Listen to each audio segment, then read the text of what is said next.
तो hello students, एक बहुत ही इम्पोर्टेंस टॉपिक लेकर आया हूँ जो बिहार बोर्ड में पूछेगा। पिछला वीडियो में कहे थे कि रोज़ एक 5 मार्क्स का क्वेश्चन कराएंगे, डेली एक करके। तो आज एक लाया हूँ कि चॉप के नियम लिखे और कितने नियम और कितने नियम है इसको, सभी नियम को लिखे चित्र के साथ। तो 5 मार्क्स का जैसे बता रहा हूँ और उसे लिखे उस प्रकार लिखना, एक नंबर भी नहीं कटेगा। ठीक है, तो देखो मैं अपना पेन निकाल लेता हूँ।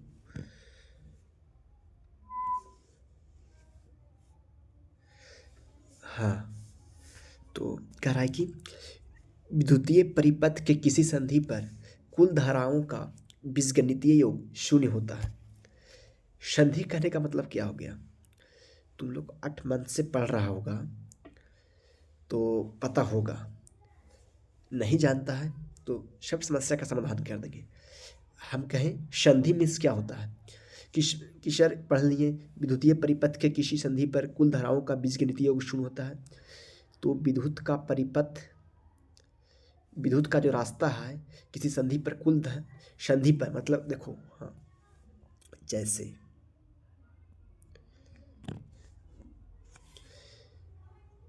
जहाँ दो लाइनें एक दूसरे को मिलती है, दो या दो से अधिक लाइनें, जैसे दो लाइनें एक बिंदु पर मिल रही है, 3 लाइनें एक बिंदु पर मिल रही है, उसे संधि कहते हैं।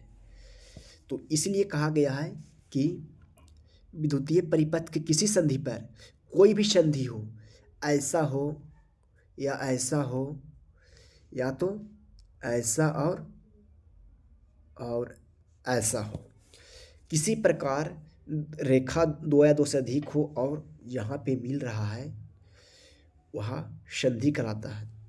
जहाँ पे लाइनें जुड़ती हैं, एक दूसरे से पास होती हैं मिलकर। तो यही कह रहा है।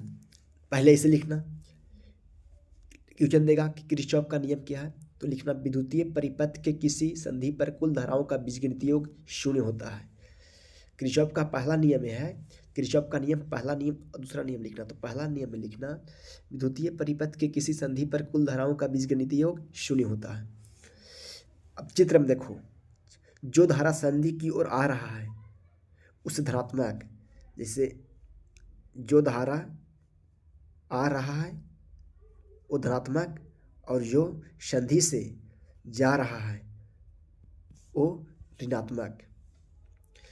संधि ए हो गया जहाँ पे मिल रहा है, तो संधि की ओर जो धारा आएगा वो धनात्मक और जो जाएगा वो ऋणात्मक। यहाँ पे देखो चित्र में I1 धारा आ रहा है तो धनात्मक होगा, I3 जा रहा है तो ऋणात्मक होगा। ऊपर से I2 आ रहा है, I2 आ रहा है तो धनात्मक होगा, नीचे जा रहा है I4 तो ऋणात्मक होगा। तो इसीलिए कह रहा है जो धारा संधि की ओर आएगा उसे धनात्मक कहते हैं और जो संधि से दूर जाएगा उसे क्या कहते हैं, तो उसे ऋणात्मक कहते हैं।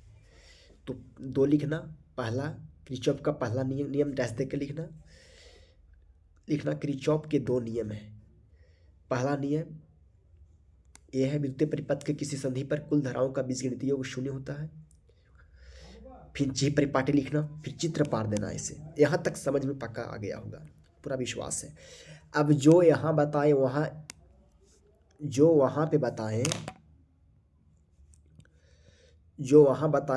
एक क्या किए हैं, यहाँ जो कहें वहाँ दिखा दिए हैं। हाँ, तो कैसे दिखा दिए हैं, तो देखिए किरचॉफ का पहला नियम से लिखेंगे संधि ओ पर वो यहाँ है, तो सिग्मा मत क्या होता है, सिग्मा मीन्स होता है, जैसे कहेगा कि सिग्मा आई, मतलब जिसे सिग्मा कहेगा, सिग्मा जेड, तो Z1 Z2 Z3 जितना होगा उतना के सिग्मा मीन्स योग होता है। सिग्मा मीन्स योग होता है, क्या होता है, योग होता है।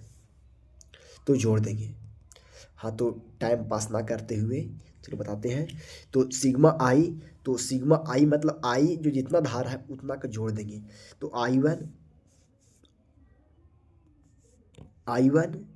I2 आई, तो आ रहा है तो I1 प्लस, फिर I2 ऊपर से आ रहा है तो प्लस, I3 जा रहा है तो माइनस, और I4 जा रहा है तो माइनस, इज इक्वल टू 0। कुल धाराओं का बीजगणितीय योग शून्य होता है।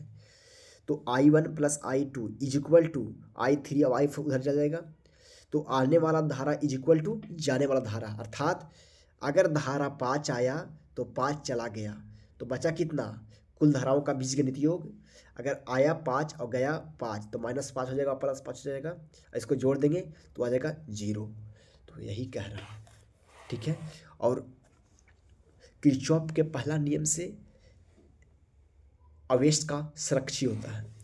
किरचॉफ को धारा नियम कहते हैं। 1 नंबर में पूछेगा, क्या पूछेगा? किरचॉफ के धारा नियम, किरचॉफ को पहला नियम को धारा नियम कहते हैं। इसे में आवेश संरक्षी होता है। तो बहुत टाइम लगा, बस अगर नहीं याद हो रहा, अगर नहीं समझ में आया तो इसको रट लेना, ठीक है। 5 नंबर पक्का मिलेगा, नो डाउट। 2 मार्क्स में भी पूछ सकता है, ठीक है। एक नियम पूछ सकता है, किरचॉफ का पहला नियम क्या है। तो अब देखेंगे किरचॉफ का दूसरा नियम। तो किरचॉफ का दूसरा नियम क्या कहता है? तो किरचॉफ के दूसरा नियम को वोल्टता नियम कहते हैं। क्या कहते हैं? वोल्टता नियम, वोल्टता नियम, वोल्टता नियम कहते हैं, वोल्टता नियम कहते हैं, या इसे बंद परिपथ का नियम कहते हैं। यहाँ देखो, यहाँ पे लिखते हैं। पहला हो गया वोल्टता नियम, वोल्टता नियम, और बंद परिपथ का नियम, बंद परिपथ का नियम, ठीक है। बंद परिपथ का नियम, तो इसमें क्या कहता है? किसी बंद परिपथ में, किसी बंद परिपथ में किसी, तो थोड़ा PDF बड़ा हो गया, इसको छोट कर देते हैं।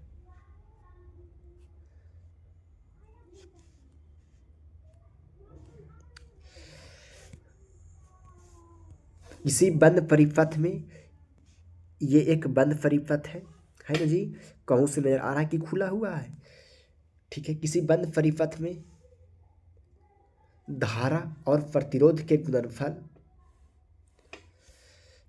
धारा और प्रतिरोध के गुणनफल का बीजगणितीय योग परिपथ के वोल्टता के बराबर होता है। यदि धारा घड़ी की सुई की दिशा में हो तो धनात्मक, तथा घड़ी के सुई के विपरीत दिशा में होता है तो ऋणात्मक। इसे ही किरचॉफ का दूसरा नियम कहते हैं। तो इस देखो, याद याद याद मेरी, हाँ, तो इस देखो, एक बंद परिपथ है, तो थोड़ा इसको मोनेटाइज करें, तो मोनेटाइज नहीं, मॉडिफाई, A2B2, इस ये हो गया। चलो इसी बताते हैं। देखो, I1 धारा जा रहा है, उधर से I3 धारा आ रहा है, इधर से I2 धारा जा रहा है, और R1 प्रतिरोध, R2 प्रतिरोध, R3 प्रतिरोध, ठीक है, सजा दिए। देखो, I1 R2, I2 धारा, R2 प्रतिरोध है, I3 धारा, R3 प्रतिरोध है। तो किसी बंद परिपथ में धारा और प्रतिरोध का गुणनफल, धारा का नोट्स करते हैं I से, एंड प्रतिरोध को R से। तो धारा और प्रतिरोध का गुणनफल का बीजगणितीय योग, बीजगणितीय योग कहने का मतलब हो गया उसमें जितना है धारा और प्रतिरोध का गुणनफल उसको जोड़ देंगे। तो किसी बंद परिपथ में धारा और प्रतिरोध के गुणनफल, धारा और प्रतिरोध के गुणनफल के बीजगणितीय योग, बीजगणितीय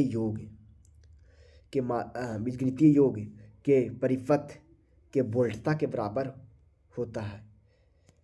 वोल्टता मतलब अगर नॉर्मिकल पूछेगा तो उसमें वोल्टता दिया रहेगा कि कितना होता है, ठीक है। तो इससे वोल्टता 50 है दिया रहेगा, 50 वोल्ट। तो दोनों के धारा और प्रतिरोध का बीजगणितीय योग करेंगे, जोड़ घटाव करेंगे, तो उसका भी 50 ही आएगा, दोनों बराबर होगा, इसलिए कहा गया है, ठीक है। तो किरचॉफ के दूसरे नियम से सिग्मा मतलब सिग्मा हो गया बीजगणितीय योग, तो सिग्मा आई आर अर्थात जितना धारा एंड प्रतिरोध का गुणनफल है उसको जोड़ देंगे, ठीक है।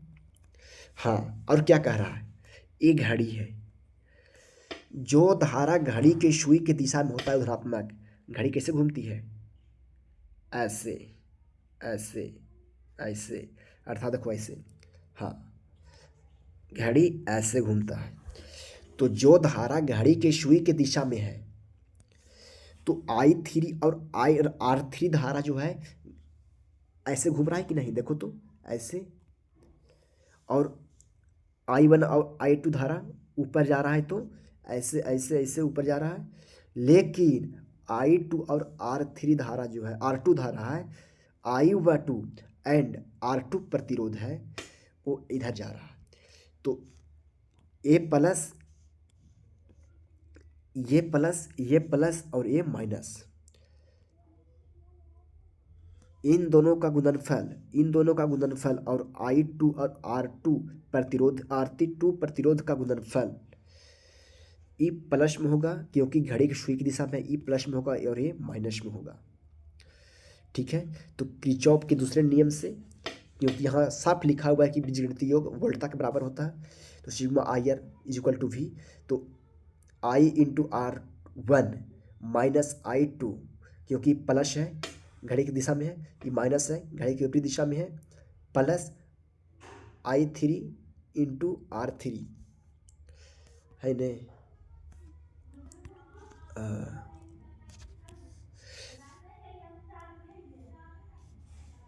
इज इक्वल टू जीरो नहीं होगा, ठीक है। यहाँ पे क्या होगा, तो भी होगा, यहाँ पे गलती टाइप हो गया है, तो उसका सुधार कर देते हैं, यहाँ पे भी होगा, ठीक है।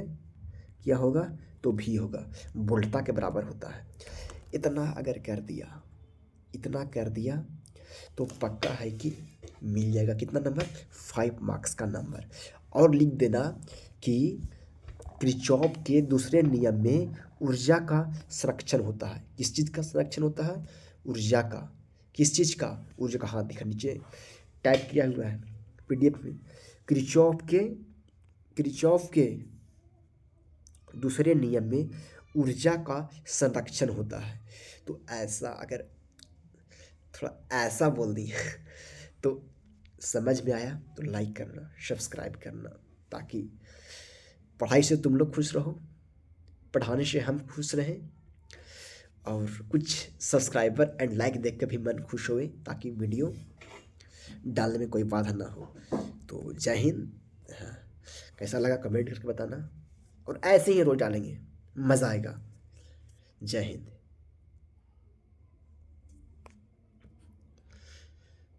हाँ, तो अगर किसी का PDF भी लेना रहेगा तो टेलीग्राम चैनल है, टेलीग्राम चैनल